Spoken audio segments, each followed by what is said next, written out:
My name's Chris Phillip. My name is Paul Anderson. My name is Mark Boyd. Hello, my name is Derek Combs, and I listen to the Blue Army podcast. My name is Matty Robson, and you're listening to the Blue Army podcast.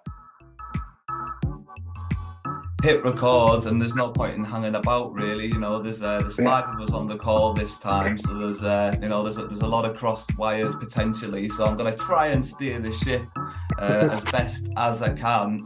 This morning at work, though, I've got a little anecdote to kick off the show for everybody, lads, before I introduce you all. Morning, when I was at work, some of you might know that I'm a chef at Carlisle United, and I work with the first team and the youth team, feeding them breakfast and lunch. And this morning, one of the players turned round to me and said, "Oh,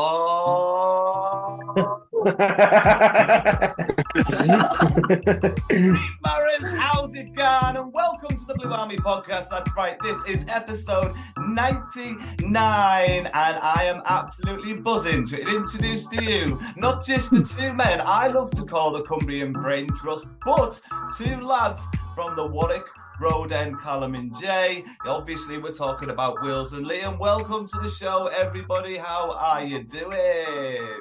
Not bad. Not bad myself. Good.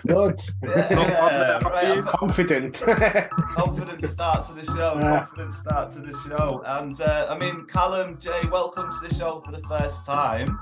Thank you very much for joining us. Thank you so much for joining us.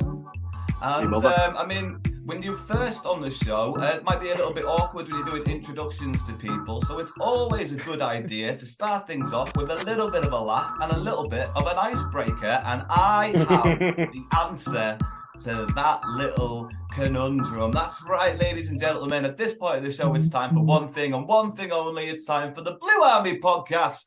Joke of the week.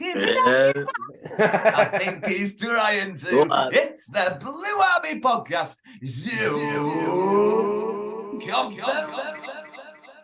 Right, here we go. I was sweating because we've got new guests on the show, so I had to make it a good one. And I cancelled the joke and tried to find a better joke. So let's hope this one works. Okay, here we go. Why shouldn't you worry about the man who was addicted to soap? Why? Go on, why? Because he got clean. They're always just terrible. Yeah. They're never... They don't get much better. They don't get much better. I'm sorry. Every now and again, sorry. there'll be a mild laughter. I mean, I appreciate all the laughter at least. I really do. I appreciate everybody there. But that's you, not with you. Cheers, Will. Thanks, mate. Cheers, Will. Thanks, mate. Thanks a lot. Yeah.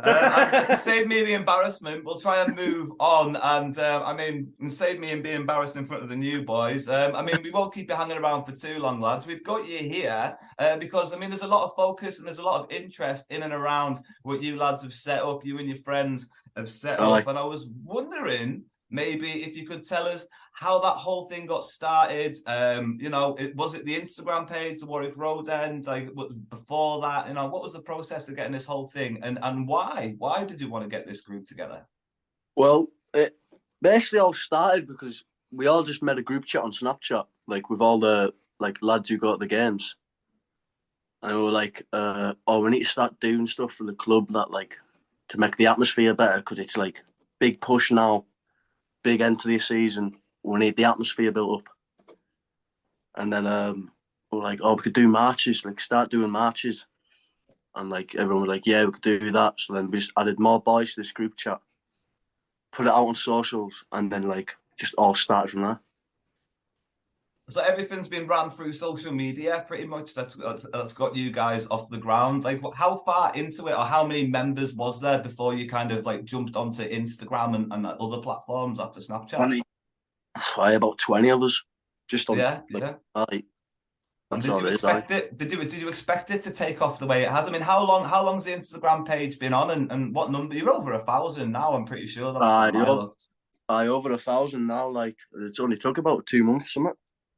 It's crazy, it's amazing growth. Hats off to you lads, and it's been noticed by a lot of people, and you've had a lot of press. And I was wondering if that press has maybe been a little bit negative in some ways. Maybe people sort of prejudged you guys, because obviously now we can see in the light of day that it's all positivity and it's all love for the football club. But at first, I think like maybe the message hadn't got across to all the fans, and he just maybe heard the word March, and he just sort of like weren't sure what was going on.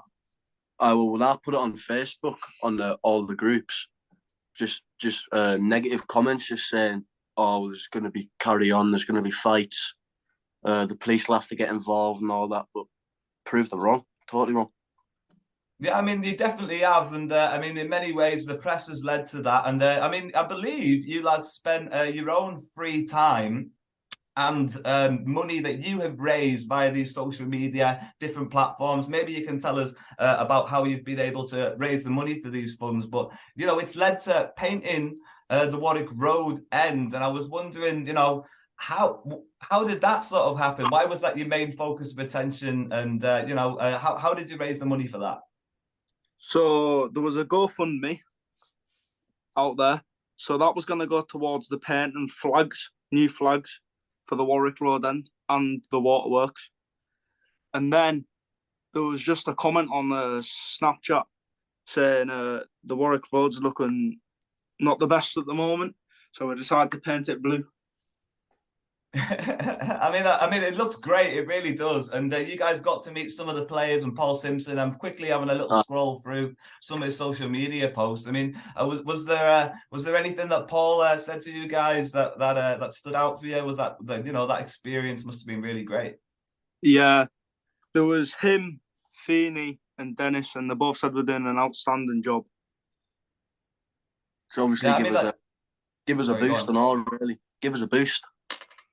Yeah, I mean, like it's given you a fantastic platform. You know, it's led to all this great media, and I mean, for some fans, it did have to take sort of like the news and Start and things like that to cover you, for you to be able to reach certain groups of fans. I mean, like, and now the sky's the limit for you guys. What's the next big thing? What's the next big project that you guys maybe have in the pipeline in terms of improving things around Brunton Park? Paint the paddock. Paint the paddock. The paddock's next. It needs don't know. It does need it. Don't really know, to be honest. Just obviously we want more people in and out of that Warwick every week, because it needs, like, obviously with this big push coming, like, it needs noise, it needs energy. Like, well, I'm the one with the drum, and all the fans are saying to me to buy a bigger drum, so the whole of Brunton Park can hear it. But I mean, that'd be great. it's his drum, but I'm the drummer. All right, you haven't got the confidence to drum your own drum. Nah, not really. Oh man, I mean, in terms of like growing support and really getting things going for the club, I mean, you've spoken about other projects, but when's your next big march going to be, lads? I haven't really thought about it yet. Just who's our next home game again? Is it it's Swindon? Stevenage, I think it is. Stevenage. Yeah. Stevenage will be a big one, like. So might have to get one off. Where do you normally start the march, and where does it kind of go? What can fans that haven't been to the march, that are listening to the podcast right now, what can they expect like when they turn up to one of these marches? Well, you start of us, we go from the train station usually an hour before kickoff, and then we just like sit round there for a bit, get like more people coming, get the drum going, get the chants going, then just walk to the stadium like with a big group of lads making noise. Like, we'll have to get down there, lads. We'll have to go along to one of these definitely and get some pictures and stuff taken. Yeah, we'll have to come. Yeah, we'll have to come and meet you both face to face, Callum and Jay. I mean, thank you so much for your time. And before we kind of say bye to you, gentlemen, very sort of quickly at the end, we'll turn things towards football and the pitch. I mean, how did you think at the start of the season things were going to go this well, Jay? Did you think this was going to be like the season that we were going to be looking towards the top two? Yeah, definitely, because Paul Simpson, he's just an unbelievable manager, and he's got Carlisle back together. In Simo we trust. In Simo we trust. In Callum, where can you see Carlisle United finishing this season? Top 7 definitely is just now a matter of fact if we finish in that top 3. But playoff places, definitely. It'd be disappointing if we don't hit the playoffs. Like we've spoken about it many times here on the Blue Army podcast. And Callum, Jay, thank you so much for joining us here on the Blue Army podcast, lads. No bother, boys. It's been an absolute pleasure. Thanks a lot. Cheers, and we'll have you back again. Thank you a lot. You've been good crack. Cheers. Spot on. See you later. Cheers. Thank you. Wow, how nice were those gentlemen, right? Yeah. Very nice to meet the lads from the Warwick. I'll put the social media tags in the description. Will, sorry, what were you going to say? I was just going to say, nice to kind of get the voice of the actual drummer. You've stood in his vicinity before, and there you go. You've kind of semi-met him. And let's have normality return back to the podcast after a bit of excitement there. That was very exciting, to have a guest on, and I can tell everybody that there is going to be a very special guest on next week for our 100th episode as well. So it was good to get a bit of practice in there with a pair of really good guests. It was great to get a bit of practice in there. But lads, let's move on to the way we normally do things around here, which means it's time for everybody's favourite duo segment. That's right. Time for the Cumbrian Brain Trust to tell us what's happening here, what's happening there. It's the League 2 roundup with Wills and Liam. Right, I believe Liam has decided to pick up on the old enemy and what they've been up to this week, and Will left with the dignitaries of the league table. So as I madly scramble to find the league table, Liam, why don't you kick things off with that Crawley story? Well, you said the old enemy. I consider them. Last week. Yeah, I consider them big friends of the show because they provide so much content every single week. Said. I quite like them, but yeah, they've made a bit of a free agent sign, and they released another one of their sort of B team gadgets that didn't make a single appearance, and then they announced the signing of Jordan Much, and he played the other day. I'm not really sure how he did. But was it Jordan Much? Is that the player? Right. Yeah, it was. He hasn't played since early 2022. And a lot of people are just kind of. He was in. Sorry, can I just say quickly? He was in my. Like we do the thing at the start of the season with the transfer targets. Yeah, to sign. Was he one of them? He was. Still going for him. I think we'll leave him now. But he was last in. He was last in Australia. But he, in his career, he's had some decent spells at Crystal Palace, QPR, Cardiff. Birmingham, where he started. I think he really made his name at Crystal Palace, but he hasn't really, throughout his entire career, managed to hold down a place for more than a couple of seasons. You know what I mean? Like he hasn't made over 100 appearances for any club. The most he's made is 57 for Cardiff. That's league appearances.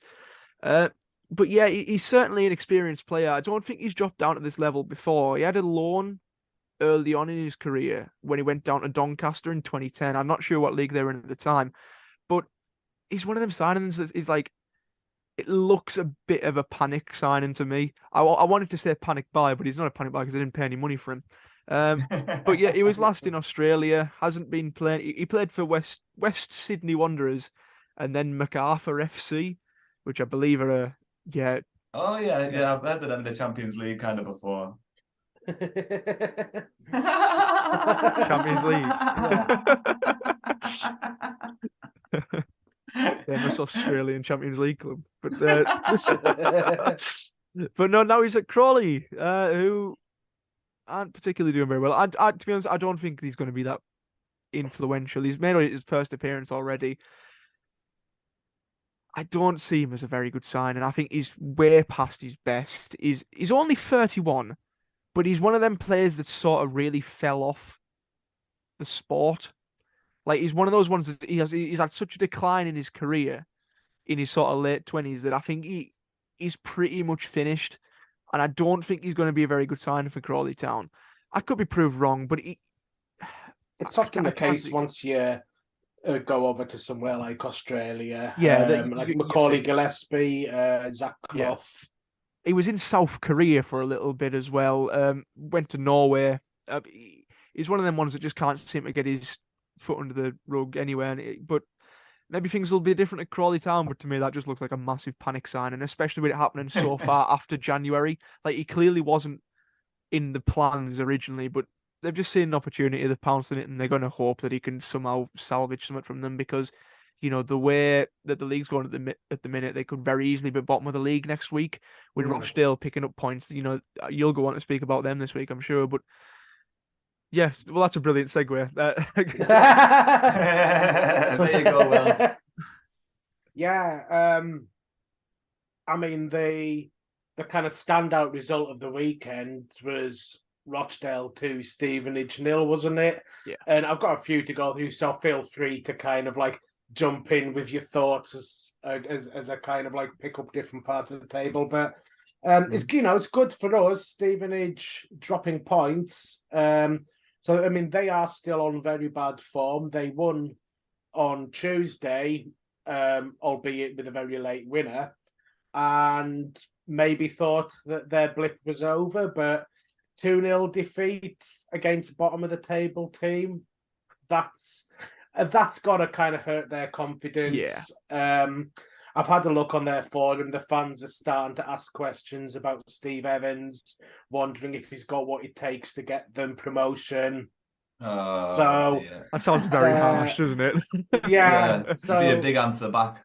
Yeah, I mean, they've still got a game in hand on us, but they're not on the sort of form where you'd kind of like expect them to overhaul us more than, say, Northampton and Bradford.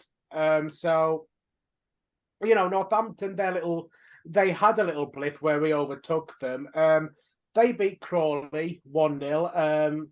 Okay, granted, Crawley aren't the most difficult of opponents, but Northampton did have a player sent off.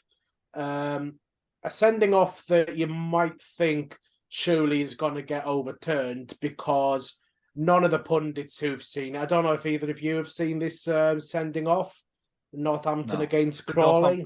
Yeah, I have. I've seen it.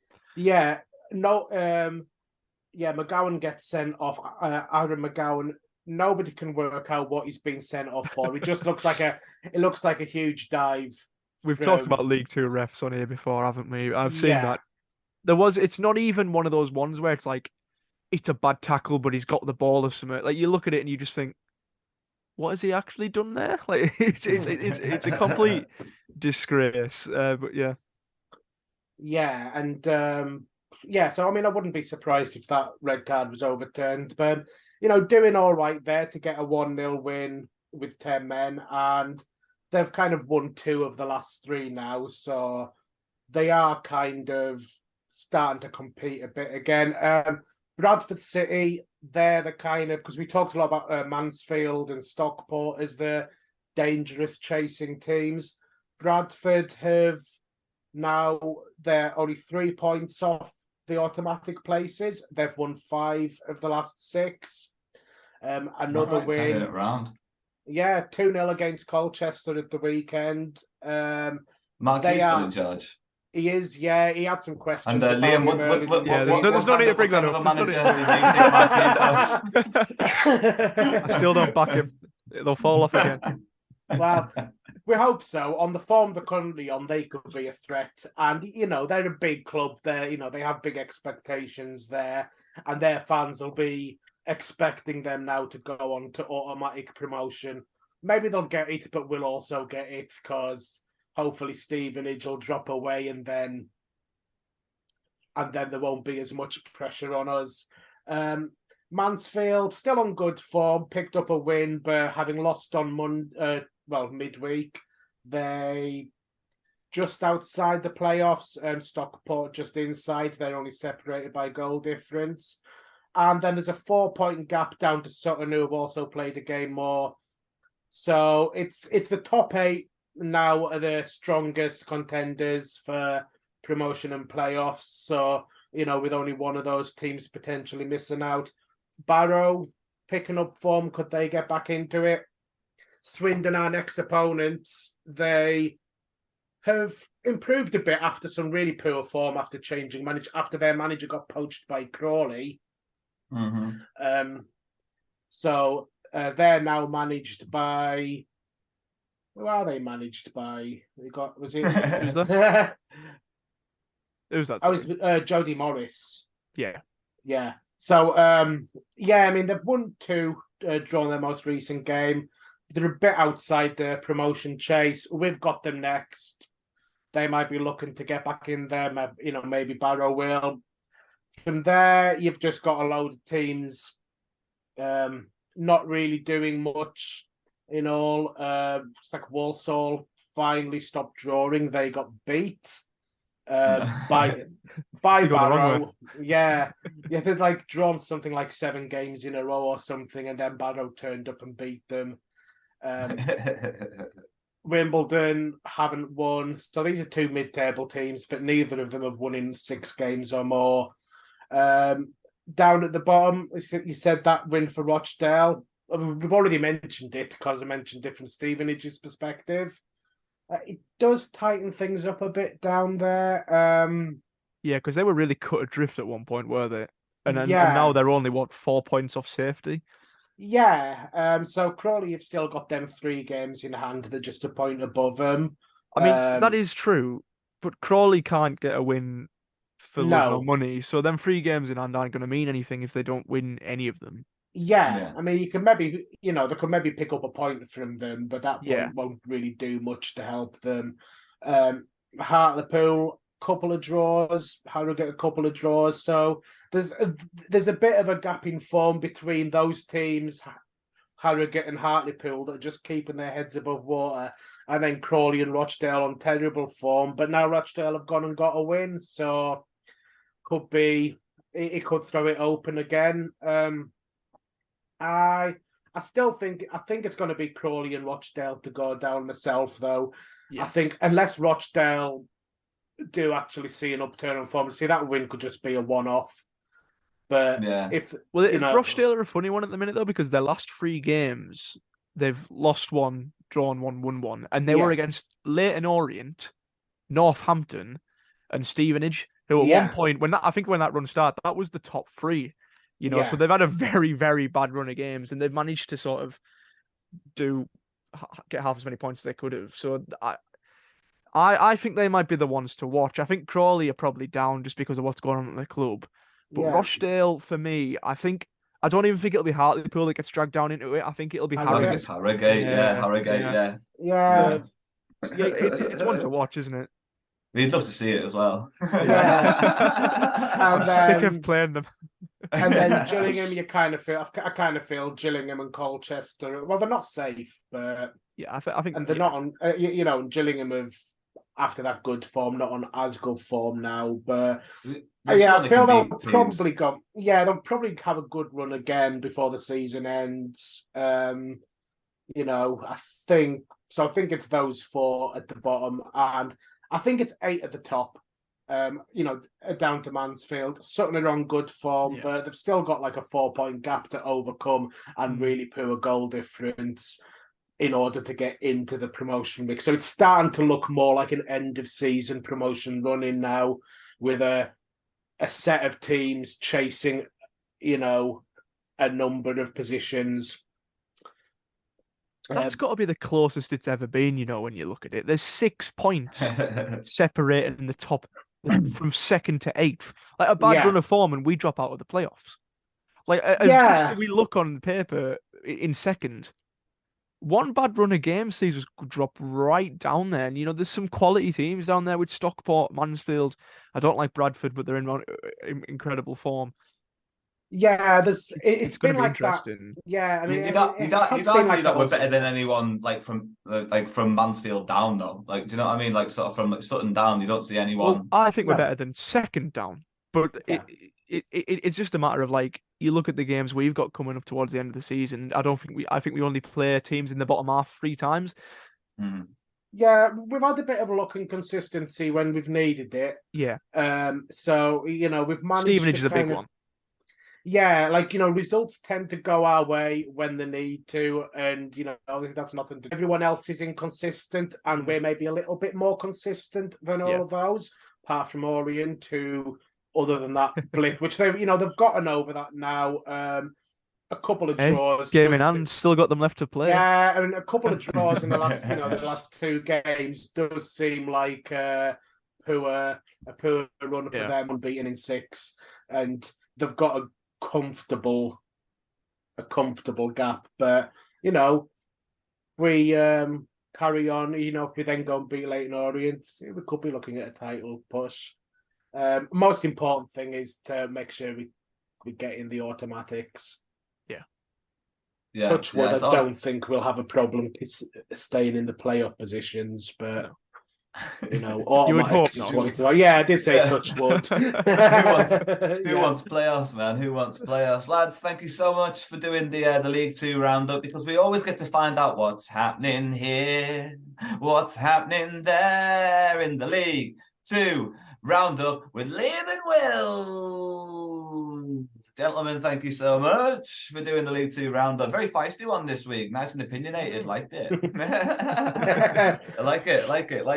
There are new things afoot in the news at Brunton Park in the fan zone. I'm talking about. There's going to be live music as of Good Friday, which is April the 7th, and yours effing truly will be part of the lineup. That's right. I'm going to be performing a couple of songs that I've written about Carlisle United, and I'd like to see if I could perform one for you right about now. Oh, here we go. I can see the guitar coming up. There comes the guitar, and I don't know how the audio quality is going to be because it's not set up for that. So we'll just have to see how we get on. And I might edit this out and put a better version in later. But yeah, I hope you enjoy it, lads.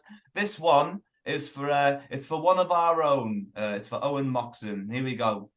He's a centre mid. He's a number 4. Watch him defend. Now we watch him score. He'll find a pass when the run is on. Owen Moxon. Owen Moxon. It's all right, isn't it, lads? It's all right. It's good. It's all right. Yeah. It's all right. We'll get there. It'll be nice That and was high quite tempo. good. Yeah, it's pretty good, isn't it? It's like, he's a centre mid. He's our number 4. Watch him defend, and we watch him score. And he'll find a pass when the run is on. I got it. Still, it's on. It's Owen Moxon. Owen Moxon. Anyways, I'll be doing that. Love a bit of the plugs.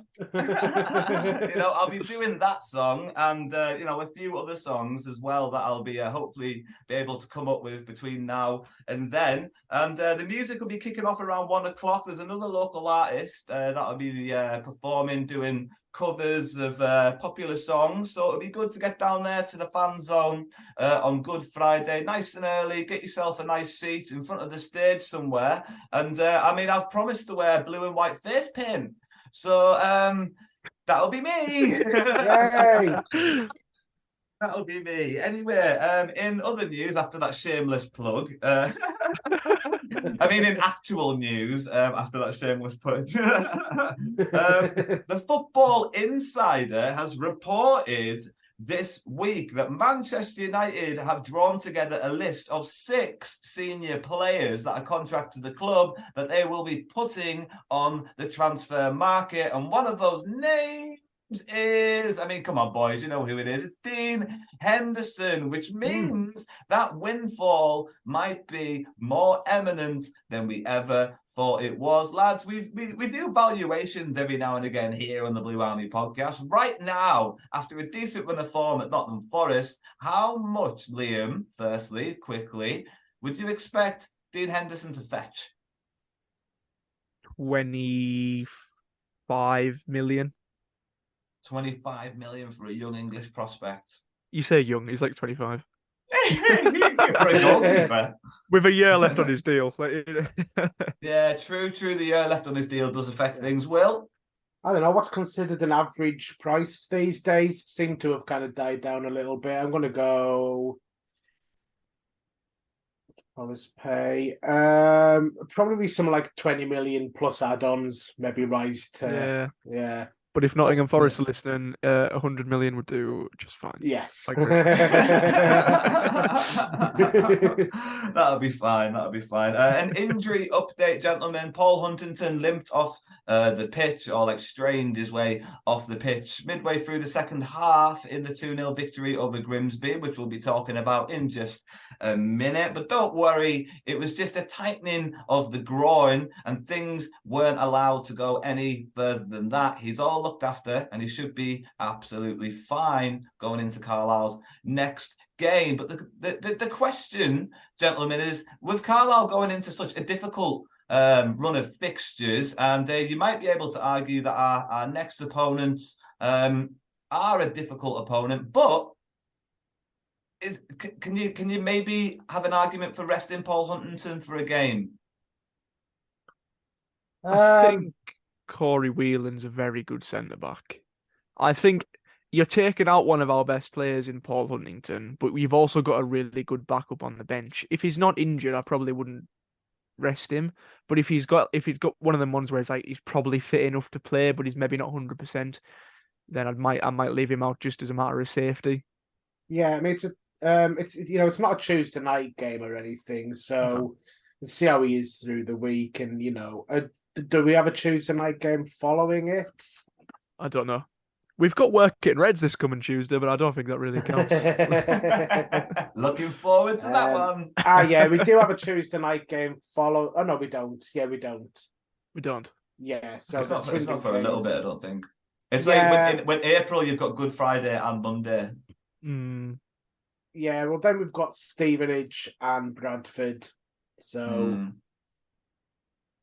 So things get more difficult. So there might be a case for resting Paul, but I guess we'll see. Because always, you trust in the physio staff, and you trust. And if he starts, I'll assume that he's 100% ready and fit to do a full 90-minute shift. If he starts on the weekend, sorry, gentlemen, I've coughed straight into the microphone then. Right, well, we'll move away from that awkward cough into the microphone by finishing the news and starting our first game of the podcast. That's right, gentlemen, it's time for True Blue or Not a Blue. Diddly, diddly, diddly, do. Did we get 100% last time? You did for the first time. We did. We've got high expectations to live up to now.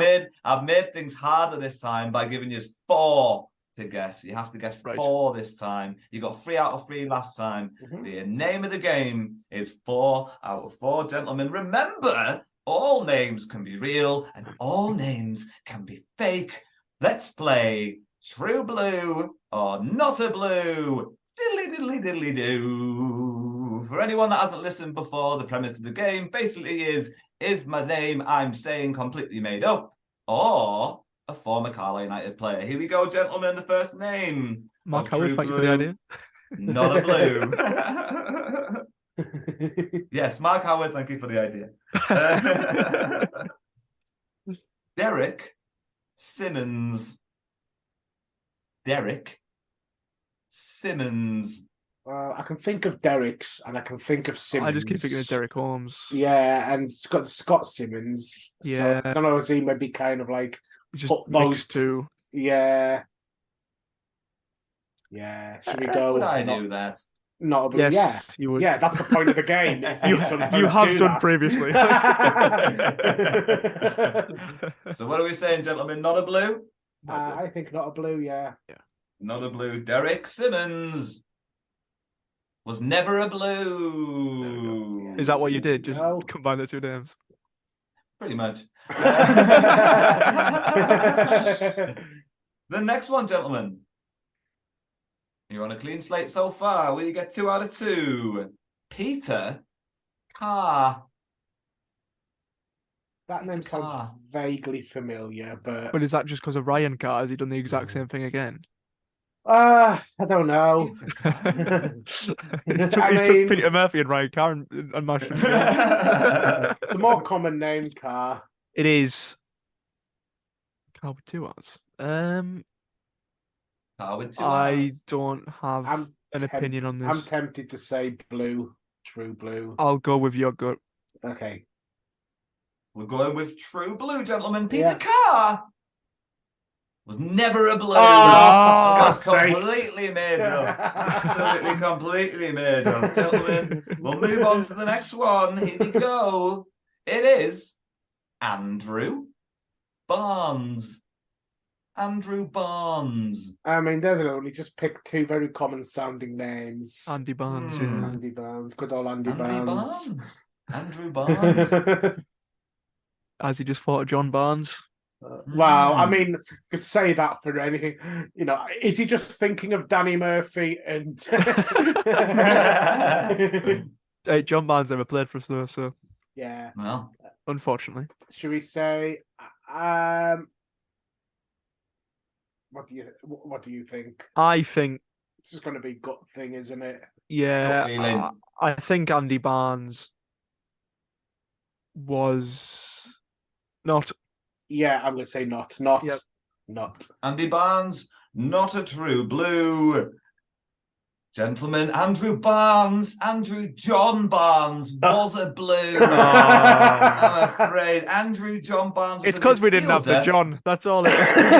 Andrew John Barnes was a midfielder. I thought that I didn't make it even worse for you. Like, that's completely made up. Andrew John Barnes was a midfielder that signed on loan to Carlisle United from January to June of 1994, and played 2 games. So suck a punch. Take that. The next one, gentlemen, and the final one. I thought there was Yeah, no, There's there's 4 this week. Four. We're dragging out the misery for you this week. Yeah. Yeah, we're dragging out the misery for you this week. We're having a bad round this week. Yeah, we've had a Here we go. stinker. Sean Vipond. Yeah, he was real. I'm not. Yeah, I remember Okay. him. There's always one that Will knows right off the bat. Well, Liam, I'm actually quite surprised that you don't know that Sean Vipond was a blue. He was a midfielder in 2009 and played 4 times. Is there any particular reason why I wouldn't know who he was? Well, just because you should know Sean Vipond. Very talented winger, I believe. And with that, gentlemen, 5-year-old concludes Liam True wasn't paying Blue. enough attention. Yes, you weren't. And you should go back and learn some history, 5-year-old Liam. Current Liam. Gentlemen, thank you so much for playing True Blue or Not a Blue. Diddly diddly diddly do. It's a bit of a stinker for you this week, guys. 2 out of 4. 50%. 4, yeah. Bit of a stinker for you.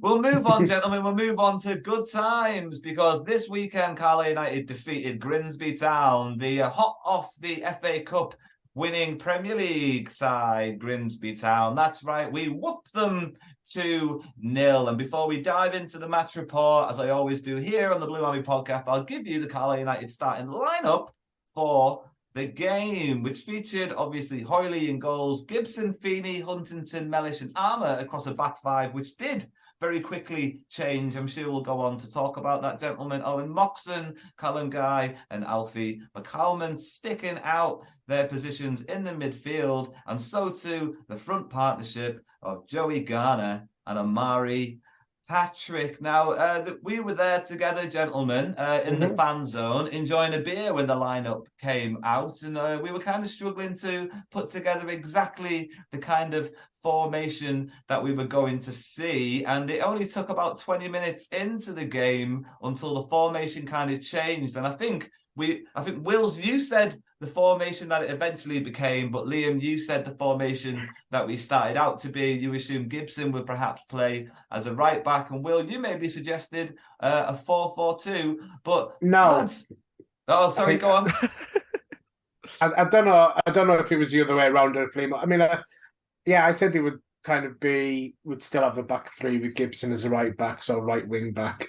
Yeah, I remember suggesting maybe you'd go to a 4-3-3 Yeah. with a back 4, but no, I think it was always going to stick to what he usually does and put him at right back for some reason. Well,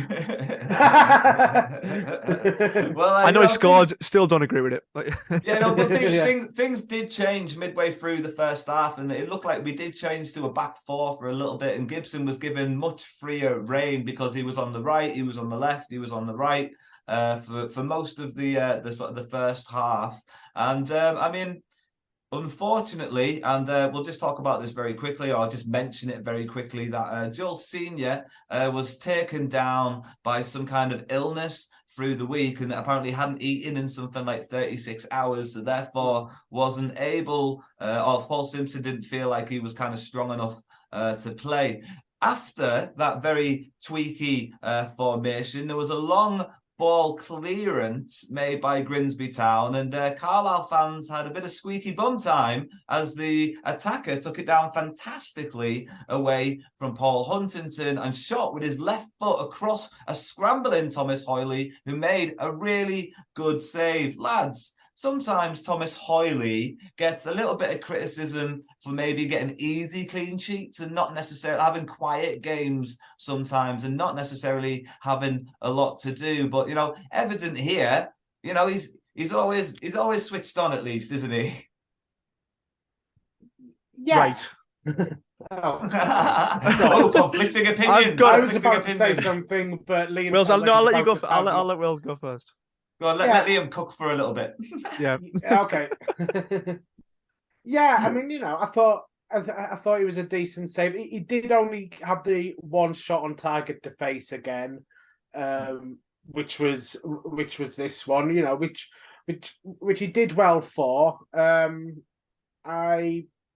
I don't think Grimsby tested him a lot, but I don't think you could say he did. He had a particularly bad game, or he didn't have a good game or anything. But he didn't really get tested, but made a good save. Got no complaints about him. Yeah, you sound like you might have a few complaints. It's not. I don't think he had a bad game, but it's the reaction to that save that I've seen online, and it's like, people are going on about it's some brilliant save. But if it goes in, it's a different game, though, isn't it? That's what people. That's Yeah, what the point is. The point but is, he shouldn't have had to. He shouldn't have had to be running across his goal to make a dive and save from it in the first place. Why is he so far off to his left? He's so far out of position. He shouldn't have to run across and make that save. He's so far out. It's such poor positioning, and people go on as if it's some like magnificent save. If he doesn't, he's not the only one out of. All the defense is out of position. No, I know, but your keeper's the one that you're meant to rely on the most. I think it's something that he's made a little bit of an error and made up for it. But people are going on about like, oh, it's some fantastic save and that Thomas Holley has saved us there. A decent keeper's not anywhere near where he was when the shot's being made. I like Thomas Holley. And Credit given to the attacker though. It's a great touch. Okay, come on. It is a great touch. It is a good touch. But I think if that goes in, people slate Thomas Holley for being so far over to that side, and he's just kind of made up for it a little bit by making the save. But yeah, that's my Thomas Holley rant out the way. Too much credit given, according to Liam there. I mean, fair enough. I can see where you're coming from. Carlisle were trying to knock down the door, and eventual man of the match winner, Joe Garner, had an opportunity just moments later from just outside the area. It's just scrambled away by the Grimsby Town defence. And Grimsby Town, I'm not sure, maybe they were trying to settle themselves into the game. Maybe they were just getting a bit too casual. But, that hounder, once again, Joey Garner chasing down the ball, and Omari Patrick also doing exactly the same thing, ended up with Alfie McCalmont being able to scramble onto the ball, shoot from just outside the D into the bottom right-hand corner. I mean, it's a really good shot. It's a quality goal for Carlisle United. And it's great to see Alfie chiming in with the goals with that. Apparent, there's rumours around the fact that there's an option to be able to bring him in at the end of the season if this loan spell goes out really well. Liam, it's a hard-working goal, isn't it, that one? I mean, I spoke about it last week, a hard-working goal, but this is a different kind of hard-working goal. It's defensively hard-working from the attackers. Yeah, I think, even though Joe Garner and Amari Patrick didn't score, I think they both had really good games in different ways. Like, that goal doesn't happen without Amari Patrick making that sort of tackle. He did really well. And look, it's good press and play. And we saw it a lot today. And I think that's maybe what Paul Simpson's liking about this new strike partnership. Joe Garner will get a goal, Amari Patrick will get a goal, but it's Joe Garner's just nastiness. He's an absolute prick. to play against. You know what I mean? It's so funny. It's so funny. I watch really close to the pitch in the paddock, and like sometimes you can hear the comments and stuff. Like he comes up, and you can see the facial expressions that he's doing at defenders and stuff. Like he's not just like a hound. He's just a wind-up merchant as well. Yeah, absolutely. Imagine having to play against him and John Mellish in the same team. It's a nightmare, isn't it? Like he's one of them players that because he plays for us, we absolutely love him. But if he was playing against us, we would despise him. We'd call him a cheat because he is. Because he is a cheat, but he's our cheat, and he's really, really funny with it. If he can be funny with it, then it's okay. Well, the ref shouldn't let him get away with it, but they do. He's very experienced, and something he doesn't get enough credit for as well. He's a fantastic footballer. Like some of the passes Joe Garner gets away, and some of the tackles, some of the little touches he has, he's absolutely class. He's a very good footballer, and I think Marty Patrick's the same, just a few years younger than him. Yeah, I mean, Wales, in terms of like Alfie Calmont's prospects at Carlisle United and scoring goals in League Two, is he starting to impress you? Yeah, he is. He's looking he just looks like a really good talent. And obviously he's a full international, and we might lose him for a few games because of that. Is just kind of like a really kind of well-rounded attacking midfield player. He's scored a couple of goals. They've been good goals too. Different goals that he's scored in the time that he's been with us. Took him a while to get into our starting lineup, but he's in there now. I think that's more like a thing from like Paul Simpson's management style, isn't it? Like when his team's playing well, you have to really like earn your spot in the team, and when you get your opportunity, you have to, do something. Yeah. And like on his first start, he scored a goal, so he's going to be given a bit more of an opportunity. Yeah, I would definitely love for us to be able to sign him. Whether he's more likely to go higher, I don't know. Because I did watch your podcast, Liam, and right. Yeah, I think you're saying like he's of an age where unless he's going to get into the lead squad now, they're unlikely to keep him. Yeah. So we'll see what happens with it. I think there's a world where he's a long-term Owen Moxon replacement, because I think he's one of them players that's really good going forward, but can also get a good tackle in, like almost like an Owen Moxon style player. Yeah. And if some of the rumors about Owen Moxon, like there's no concrete rumors, but like he's a very good player, and he probably will get scouted by some good championship teams in the summer. I think there is a world where he leaves and McCalmont comes in as his sort of long-term replacement if we go up. Yeah. Okay, maybe the world won't be such a bad place then in that case. But you are right, there are more and more increasing rumours about Moxon, and we don't really talk about it here because we just don't want bad things to happen. You are right. We don't want to fuel them. Yeah. No, we don't need to fuel them. I mean, if there's any championship teams watching, he's absolutely dreadful. You don't want to go anywhere near him. 1 in 5 passes, maybe, if you're lucky. No, I've just sung a song about him, but yeah. The song's to try and kind of encourage him to be better because he's not been good enough. Yeah, exactly. Yeah, that sounds good. That sounds about right. That does sound about right. I mean, unfortunately, though, the evidence won't back us up because Owen Moxon soon sprayed a ball over to Jordan Gibson, who found Joe Garner, who had a good shot from just outside the area, once again showing a great link-up play from Carlisle United, and the momentum continued as Joe Garner won a header in the middle of the pitch, which Owen Moxon picked up, passed very nicely outright to Jordan Gibson, who instead of cutting in this time, cut to the outside and took a shot on his right foot. It's a really good finish. And he was in that new position, wasn't he, as sort of like a right back. I don't think we've seen him in that position before, and I don't necessarily want to see him in that position too much. But it is nice to see his versatility, isn't it? I can hear you, Liam. I mean, I would say You're not Grimsby. moving. Yeah, I'd say Grimsby didn't really test as much, and if they had tested as more, then Gibson's lack of defending might have been exposed. As it was maybe a very canny choice by Simpson. Maybe he kind of knew that Grimsby didn't really have it in them to exploit a weakness on the right hand side, or that Gibson would be able to pin them back rather than get pinned back. So I thought he had a very good game. Basically played as a basically played as a winger for us. He didn't have to muck in at the back, and we seem to have now lost Liam. So we lost Liam for now, but carry on what you were saying. Yeah, well, no, yeah, I was hoping that he'd kind of like, because he was about to say something as well. And I want to, Yeah, I know he spoke about Gibson at length as well on his podcast. I think, I mean, we didn't really see what Gibson would be like, whether he would kind of be easily exploitable defensively if played as a wing back, and I wouldn't necessarily really want to see how a team that were better going forward in that position would deal with him, because you'd still kind of think that he's an attacking player. He's going to get caught out of position. He's not really got defensive skills. Don't know if you heard that, Liam. I was just kind of saying that I don't think Grimsby really tested No.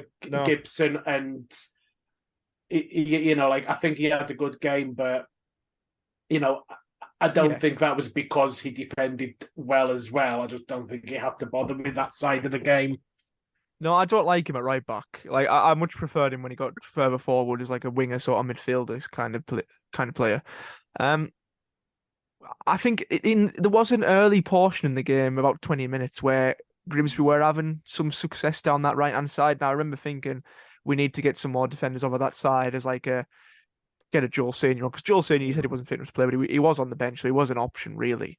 Or maybe Corey Whelan playing right back, something like that, a bit more defensively. And look, John Gibbs had a very good game, but he's not a defender. He's anything but. He's that kind of flair attacking player. It's that system that Paul Simpson plays though. Like the wing backs aren't necessarily. It's not necessarily about the defensive game, but they need to know how to defend if it comes to it. You know what I mean? Like a body.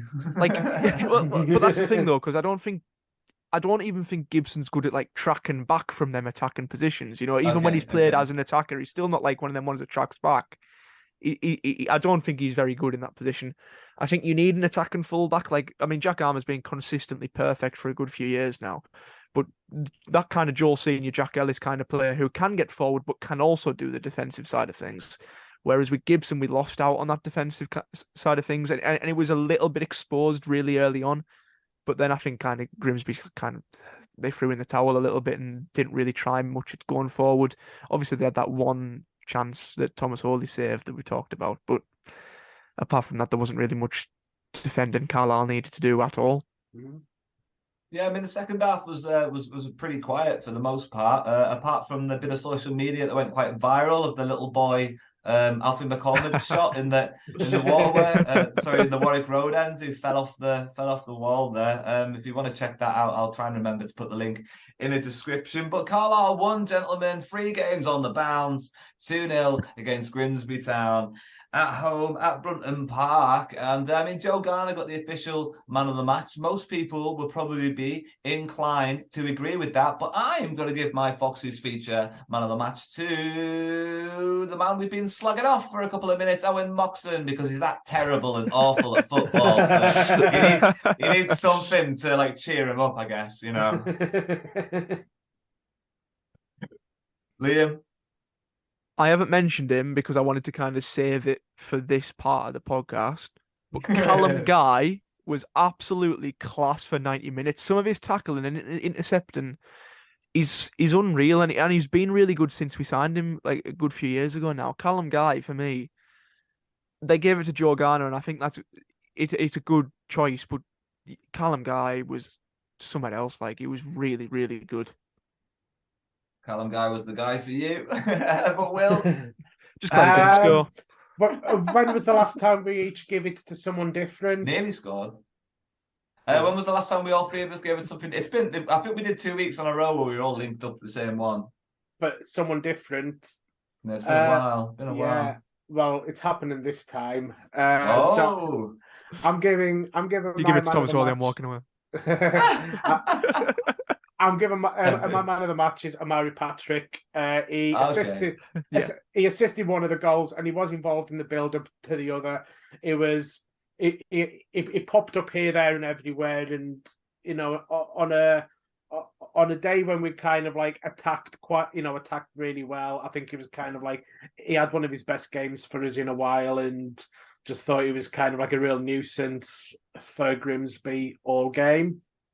Yeah, he said in a post-game interview, I believe, that he felt like it just wasn't going to go for him in terms of like trying to play with the ball. So he just tried to just work his socks off, like defensively, cover ground, just get about the place, because I just felt like maybe something was off with him running with the ball. I don't know, but yeah, like the work rate was evident, and so yeah, with all three of us, very different. Foxy's featured man of the matches. It'll be very interesting to see how that affects the chart table. I haven't spoke about that in a while, but yeah, we do an end of season awards here on the Blue Army podcast, but we'll keep things on track, gentlemen. It's time for us to look ahead to the weekend's opponent, who is Swindon Town. I couldn't remember them earlier. Swindon Town. The weekend's opponents. They lie 11th in the table, unbeaten in their last 3 games. It's away. It's Swindon. It's a bit of a classic for League Two, I'll be honest. Carlisle Swindon, and I mean, we it's a backwards and forwards kind of fixture. Wills, what are you going to be going for? I think Swindon are on a bit kind of like iffy form, and I think we can kind of just go there and do a professional job. I'm going to go 2-0 to Carlisle. Sounds fair enough, 2-0 to Carlisle. I'll be kind of thinking I might agree with you, but first I'm going to hear what Liam's got to say. I think Swindon will score. I think they're a good team. I think we'll win 3-1. We'll maybe come from behind. Nice comeback win. 3-1. No, I don't like that, Liam. I'm going to go with Will.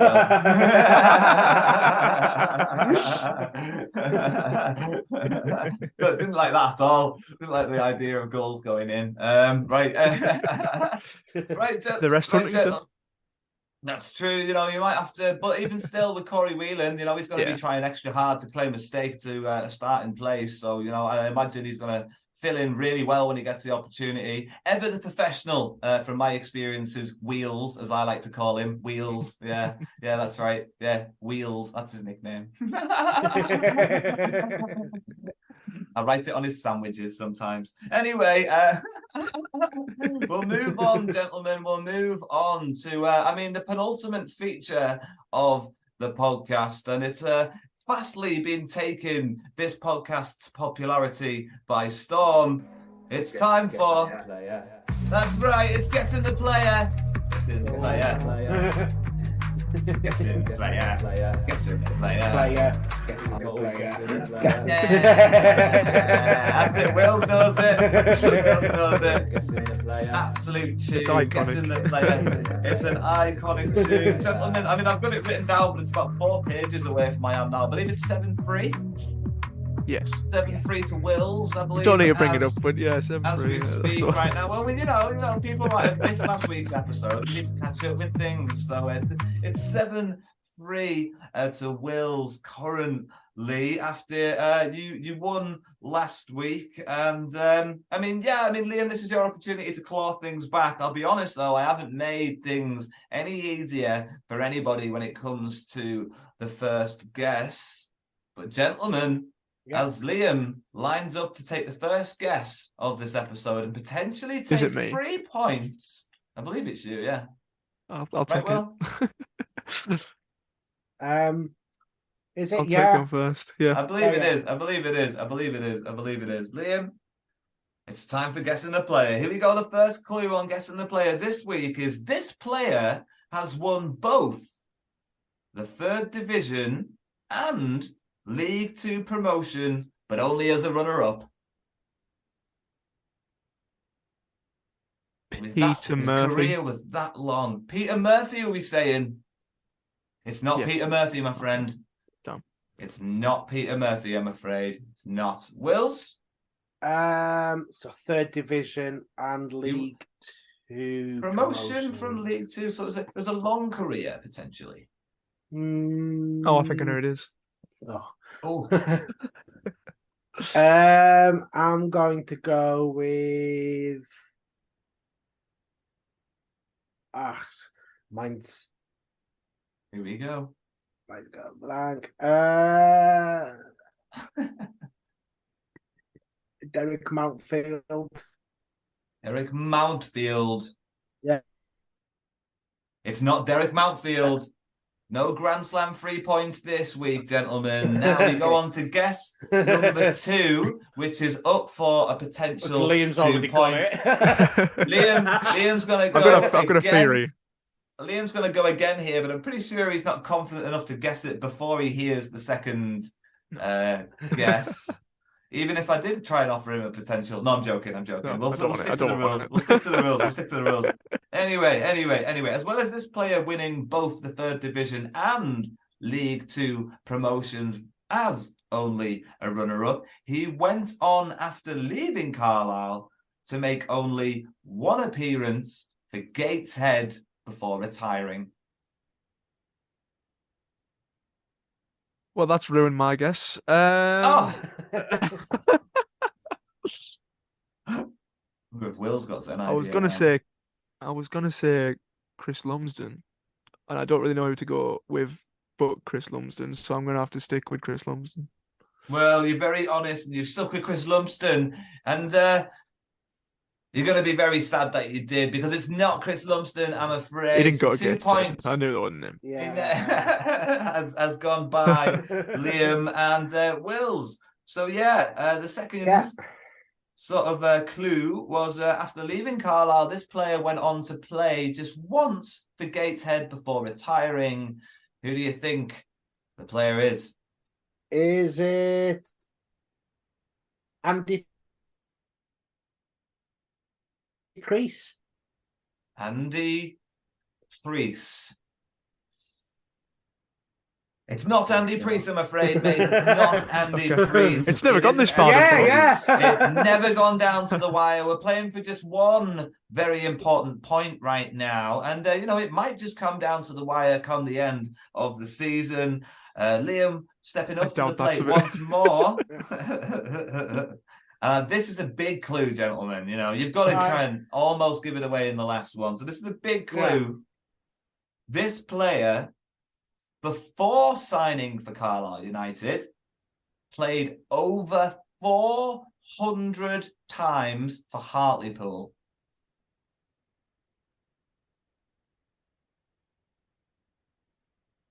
Gary Little. It's not Gary Little, I'm afraid, Liam. The opportunity has thus passed you by. Will's your chance to step in here. Guess that player. Is it Anthony Sweeney? It is Anthony Sweeney. He's extended the lead. Anthony Sweeney is the man on the paper. And Wills has extended it to an 8-3 lead now for guessing the player. Boys, I mean, it's always a pleasure to play guessing the player. Unfortunately, Wills is starting to gain a little bit of a lead, but as we know from experience here on the Blue Army podcast, during guessing the player, cut very quickly. Yeah. It can be cut down very quickly, so it's not all over yet, gentlemen. But gentlemen, what is all over now is the podcast. God, it's been a bloody good one, hasn't it? Eh? Remember we interviewed them lads? Yeah. Eh? Yeah, Then it did that song in the middle. Lads Remember that? on. Yeah. Yeah, remember the song? they did the true blue and not a blue. Do you remember the bit where we talked about the match? Yeah, the match report. long podcast. Do you remember the bit where we were talking about that useless player, Owen Moxon? Nobody should ever come and sign him because he just never make anything of his football boots. Anyway, gentlemen, before we slate a dead and home hero any further, we'll wash our mouths out with soap because we're going to be actually finishing the podcast this week with a song by a band called the Waterwooks. The Waterwooks have done a couple of songs. They've got a song called Gone Up, which is about Carlisle United gone up for promotion. I don't know what, very Geordie when I went gone up, I said at the end there. But this song is the new song that they've came out with, and this song is called Moxon with a Fox On. But I imagine it's like Moxon with a Foxon. But yeah, anyway, gentlemen, we'll be playing out to that song. So there isn't really anything else left to do apart from saying bye for now.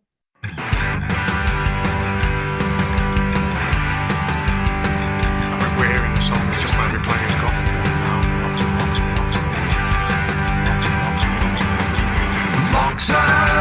Moxon, you'd never dig so good without a fox on. Moxon, you'd never dig so good without a fox on. They're knackered after that one. Sort of what happened, like. He's from the norm, he's one of our own. He makes a midfield tick just like a human metronome. If the team's stuck in an hole, they won't stroll. He'll mash around and draw the ball and likely make a goal. Moxon, you'd never dig so good without a fox on. Moxon, you'd never dig so good without a fox on. Everyone wants the same goal. Everyone's working hard. It's Justin doesn't fear, there's no he wouldn't dare to make the Blues stand up and make the other team look cheer. We hope he doesn't gun, cause that'd be pure sham. He'll take us to the premise by the same old master plan. Moxon, you'd never dig so good without a fox on. Moxon, you'd never dig so good without a fox on. Moxon.